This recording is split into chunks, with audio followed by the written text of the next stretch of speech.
Welcome to Framework Fortune for another episode of Portfolio Power Up. I'm your host, Ben, and we have our co-host, John Zadar, top OTC analyst. How are you today, John? Excellent. Excited, actually. I've been waiting to talk to Charles. Waiting. All right, well, without any further ado, we have CEO of BTCS Inc., Charles Allen. Charles, how are you today?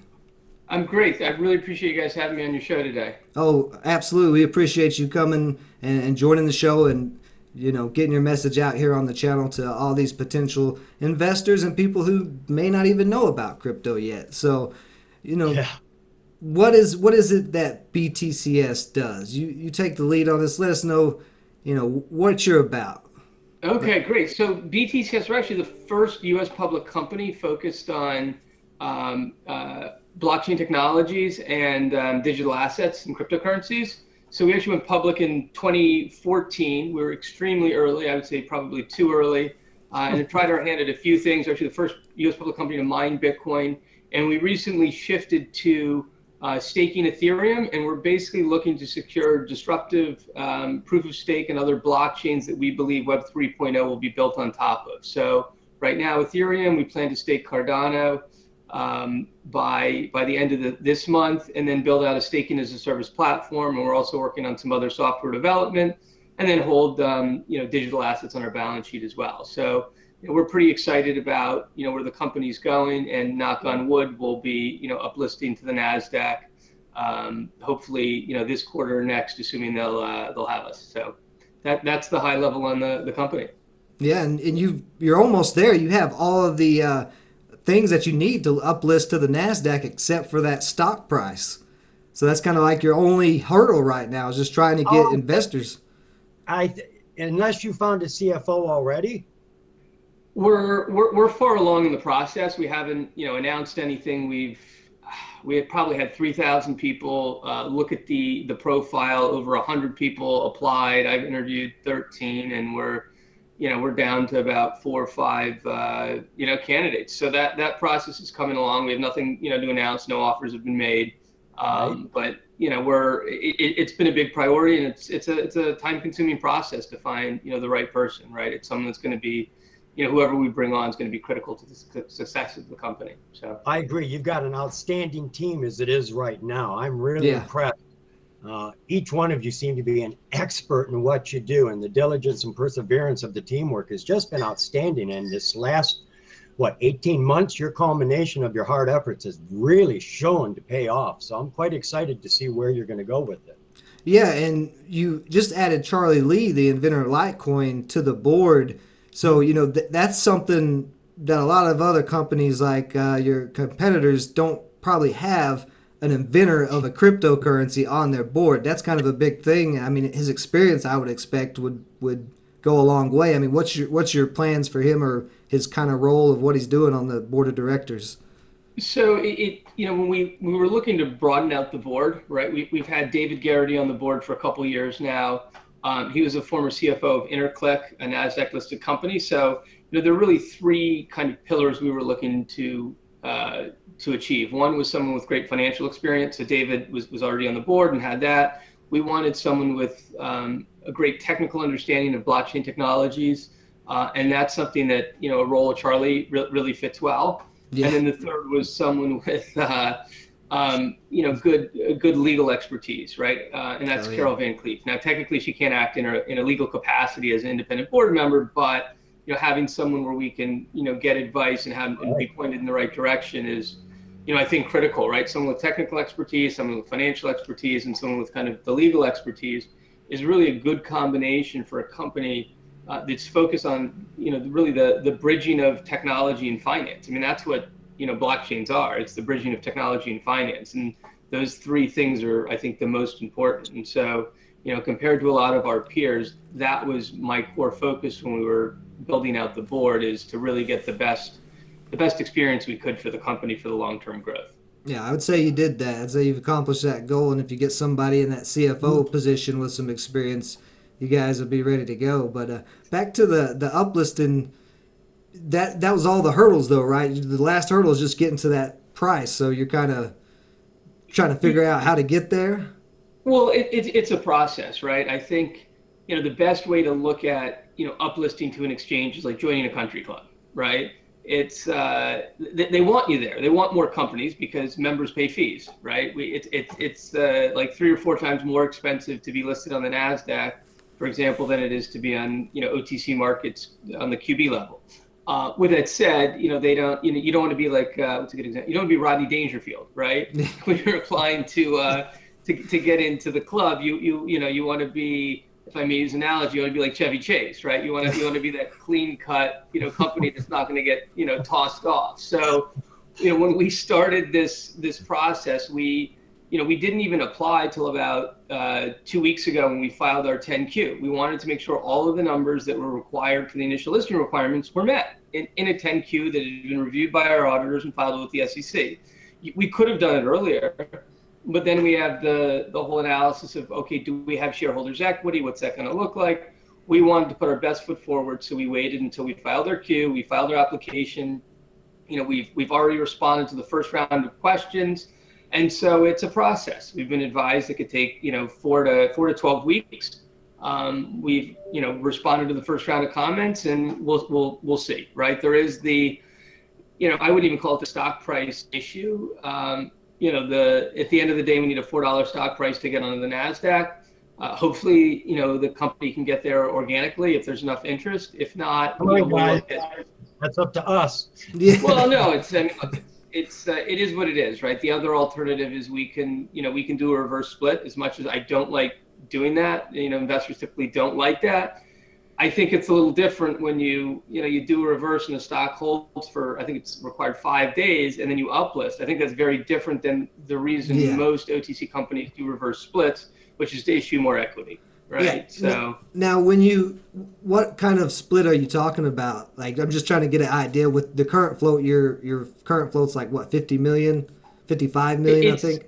So it's about just using ballpark numbers. It's about 50. I think we're about 57 million now. There's another 40 million shares that could be issued under preferred shares held by management. So that's basically all of management's ownership, excluding options and RSUs. So if we, number wise, we would need to come up with something that would get us to above a $4 stock price with some sort of a buffer. Obviously, I'm not going to be looking to do like a 60 to 1 or 30 to 1. Right. It's just like a math equation there, like 1 in 25 or something. Yeah. It's probably a 5 to 10 to 1. Who knows? I mean, if the stock goes to $4, it's a nothing, right? But we're bidding for the Nasdaq, which is, it's a sacrifice worthy to pay. We are not just sitting down here on the OTC doing a stock split. We're moving up. And I'm quite excited about that movement up. That's where the real investors and the notifications of what they're doing will be seen. Well, in kind of my view is it does a lot of things for the company, right? It opens up the universe of investors to just a much wider array of investors. For instance, it's a lot of institutions cannot buy OTC listed stocks. So, we have over 30,000 shareholders, and no one owns over 5%. They're all retail holders. Like, you don't get a lot of momentum in a stock that's held by a lot of smaller investors. If institutions, and I can't say if we do uplist they'd be interested in the stock, but a lot are restricted from owning it on the OTC market. So giving them access to it, whether they choose to buy it or not, would be up to them. And then also platforms like Robinhood and Webull, you can't buy OTC stocks. Yeah. And those are great demographics for a company like ours. Yeah. So you add those two things together, and I think whatever it takes to get to an exchange, I think makes a lot of sense. And then there's just a whole host of other benefits in terms of product and service offerings. The staking as a service platform. I think users are more or potential customers are going to be much more apt to do business with an exchange listed company than an OTC listed company. I mean, there just is well, the transparency, right? It just feels better to deal with a company on a major exchange. Yeah. It's more, look, we've been a legitimate company since day one, but I think there's a mental taint to OTC listed companies, because there's movies like Boiler Room and Yeah. all these things that just Wolf taint of Wall people's Street. Wolf of Wall Street just Yeah. taint people's view of companies that aren't on Sure. exchange. And not to say these things can't happen. You can't have bad actors on exchanges, but generally speaking, I think if we can get there, it puts us in a better position. It makes hiring easier. It makes getting customers and users easier, and then it opens the exposure to additional investors. So it's a pretty big focus of the company, and I think if we can get there, it'd be a game changer. And it's funny. I look at one of our competitors, Marathon. I guess what are they, digital holdings now? They did a 4-for-1 reverse split while they were on the Nasdaq because their stock dropped below $1, and and now we're a $5 million market cap. I think this is back in 2017, 2018. So while reverses for OTC companies that just are staying on the OTC and they're doing reverses to split and continue to dilute, that's one thing. For companies that are either trying to stay on the Nasdaq or are uplisting, I mean, I've seen tremendous examples of companies that have gone, have done very well by using a tactic like this to move up to the next level. I don't mind the reverse stock split because you are uplisting to the Nasdaq. It's going to make BTCS have such a low float. As soon as interest comes in, more buying than selling interest, then you're going to see some pretty strong growth pretty fast. That float is incredible. I mean, yeah. And to go up to the Nasdaq with that float. Yeah, that's what I'm saying. I think it's a positive. A lot of people look at a lot of attention. It truly is, because I know most stock traders look at floats. Yeah. And man, if you're under $500 million, you're worth consideration. You're under 100, you're on my watch list. Yeah. That's great. That's what I'm saying. If you're under 100 million, you're on my watch list for sure.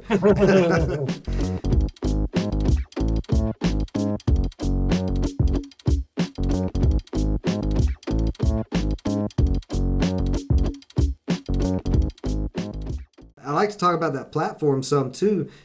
You're going to basically be making a whole platform to cover all of your different wallets and trading exchanges, I guess, because there's so many different coins right now, and you have to have multiple different wallets. Like I have Voyager and Coinbase, and I just opened Gemini, so now I have 3 different crypto accounts because they all have different coins and different coins you can stake. So yeah.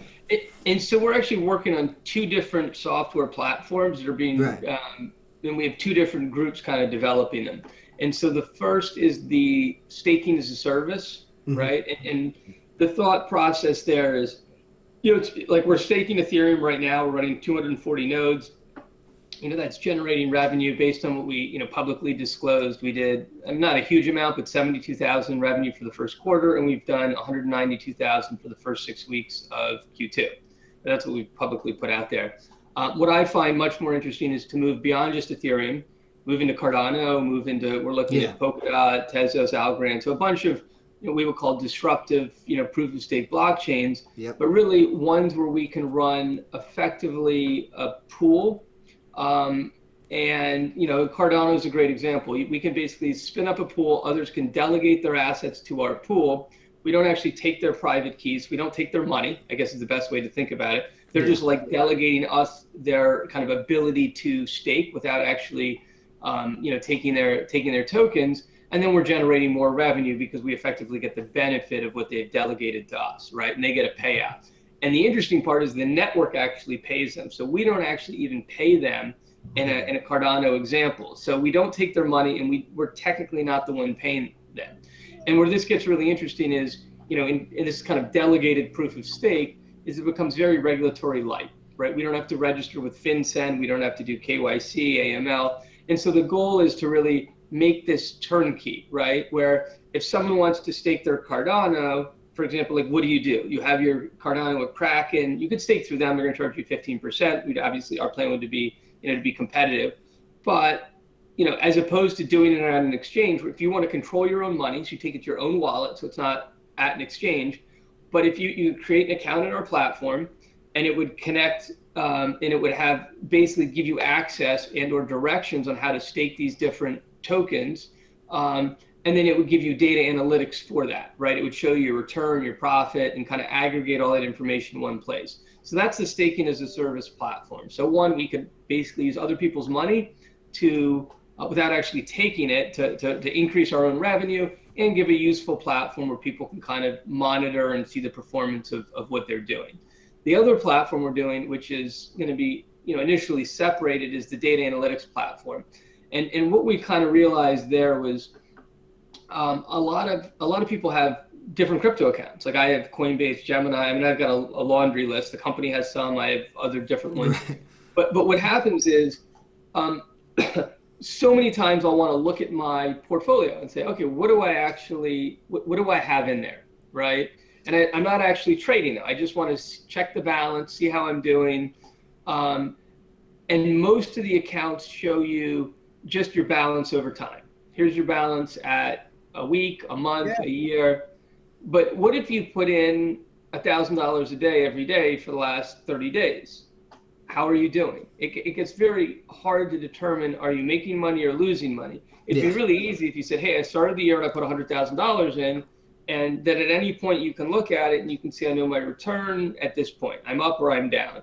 But when you have an active account where maybe you sell and you take some off the table or you put some back in, you really have no idea how you're doing in terms of performance, in terms of risk. And so the goal is to aggregate multiple exchanges into one place where it's view only. And it would pull the data via API. You pull it in one place, you aggregate it, you get your performance metrics. It's a great place to, when you pick up your phone, you take it out and you look at it. And you can see exactly how you're doing. Then the question becomes, well, that's going to be free. Any user can come create an account and do it. So how does BTCS make money? And our goal here is to basically allow people that are active traders to create this account, and then they can sell their own data. And what I mean by that is, if you have a good return, right, and you have, let's say, a Sharpie ratio, which is kind of your risk-adjusted return, you can have a bunch of metrics on your portfolio, and you can create a profile for yourself, where you could say, hey, here's my strategy, here's what I'm doing, and here's my performance. And the performance would effectively be not audited, but verified, because we'd only allow for API calls to your exchanges to get the data versus you just inputting a bunch of trades and saying, like, I'm amazing. And so if you have a really good return profile and a low risk, like the equivalent of a Sharpie ratio, then all of a sudden you can allow people to follow you. You can say, hey, just kind of like a copy trader. There's a bunch of programs out there or companies doing that. Our view is, well, let's let people charge a subscription fee. Maybe it's $10 a month or $100 a month or whatever they can charge. Let's let the market determine it. And then we would just get a piece of that fee. And so from our perspective, that's really interesting, in that if we can get a bunch of users on the platform, there's a reason for them to be there without us charging them anything. They can aggregate all their data. If they're a trader, then they can, there's a reason to come on the platform. They can make additional money by having people subscribe to them. If you want to just organize your data, but you don't have really good ideas, then you can subscribe to people. So that's the goal, is to create that community aspect where it's a value add service for both, someone that's an active trader and someone that wants to just have one place to view all of their data and get ideas. And then the end goal would be to kind of integrate that with the staking as a service. So now all of a sudden you're looking at all your accounts and you think, wait, hey, I can earn some money on my Cardano over here if I stake it. Let me look into that. So there's some kind of cross marketing that could happen between the two platforms. So that's the end. Those are the two software platforms we're working on. Hopefully, there'll be user interest, and I think on the staking side, we're already generating revenue doing that. So that's kind of the the low hanging fruit. Yeah, well, like you were saying earlier, you're a public company. So there may be some competition maybe out there for this type of thing, but most people are pretty skeptical of cryptos, and I think they will feel a lot better if they're working with a public company, like you said, that's uplisted on the Nasdaq and has the more regulations and transparency that they have to follow. So that's definitely a good thing. From everything I've learned, your primary goal with the company is not to create apps like you're talking about. That's just a supplemental thing. You want to control the platforms, the underlying protocol that all the apps lie on, for longevity's sake. I think I heard you say in one of your videos that you made a comparison to Betamax and VHS. And you said the best tech doesn't always win out. You may have some great tech, but if it doesn't get out there for whatever reason, a lesser quality product could beat you. And it seemed to me the only winning move on the Betamax VHS was to be the guy that had the underlining platform, the magnetic tape. Whoever sold the tape to either company was the winner in that move, because regardless of which app or tape won, whoever owned the underlining platform was always the winner. And I like that concept, because you're not putting all your eggs into, well, like when you first started out in your first years, your mergers, you don't know who's going to be the winner. There's just real no telling what's going to work. So I think you guys have found a way to minimize expense, going from mining, proof of work, to proof of staking. Your cost has gone down. It's green. It's actually green friendly. I don't think most people know that mining isn't all that green friendly. There's a lot of energy used. Especially Bitcoin. Yeah. So I'm kind of curious where you plan on going now. Your last 18 months have been just phenomenal. And I think the one question I have, even before where you're going, is tell us about this trust fund, this trust thing that you've done with your Treasury. Yeah, the digital asset Treasury. Yeah, so just taking a step back, I think you nailed it. I mean, the core focus is the securing disruptive blockchains that we think Web 3.0 is going to be built on top of, right? That's the heart of it. The data analytics platform is great, but again, that's a very different model that is going to require users, and it's very different. I view the core focus is the securing disruptive blockchains, and then leveraging other people's money through the staking as a service, whether that's running pools or connecting. To me, that's the biggest opportunity. The data analytics is a nice way to cross-sell that, and it's a good service we can provide. But I think it's a riskier proposition. It's also not a huge expense, right? Generally speaking, like having lived through the .com bubble, right? I watched all sorts of companies fail. I actually worked at a tunable laser company, so they made the fiber optic. They made the lasers. It was like a 100-channel DWDM laser that could put the the bandwidth down the fiber optic cable, and it got sold to JDS Uniphase at some point, but it was after the internet bubble burst. And looking at that, the infrastructure was so important, right? Like you couldn't back then. You could invest in companies that were building things, and you could get a pets.com, or you could get you could get lucky and get Google, but it was like a 1 in 1,000 shot, right? I was working at a company that was an infrastructure provider. And even that, the bandwidth requirement wasn't there. There were no streaming videos, so the fact that we were making a faster internet didn't really matter. And I think a lot of those analogies you see kind of now is, well, what are these blockchains going to be used for, right? Maybe Ethereum's 2.0 blockchain is one of the better smart contract based blockchains that it's a winner. Maybe it's not. I don't have a crystal ball. Anyone that says that they know 100% is just right. Guessing, right? So It could be Cardano, it could be PolkaDot, it could be Tezos, it could be EOS. There's a lot out there. A lot of them, they differ. Some are better, some are faster, some have a bigger following. So it's hard to tell. Our view is, let's secure all of the top ones, right? All the ones that we think have promise, and have a diversified play of securing those and running the nodes. One thing I'm pretty confident of is I don't think Web 3.0 is going to be built on Bitcoin's blockchain. Yeah, I don't think so either. I mean, maybe it will with Rootstock and other things, but it's looking pretty unlikely considering the competition that's come up, and just the technology developments that have occurred since Bitcoin's blockchain being launched, right? I mean, there's just the technology is so much better. It's a great proof of stake. It's a great store of value. It's obviously one of the most secure blockchains, but I don't think it's going to be the backbone of the future. It's going to be a great blockchain for a digital asset. It's right. It has very little utility. It has very little practical aspects that a person could put to use, except hiding money, hoarding money, making money, which is all good, but there's more to life than just that. And these other coins are providing value.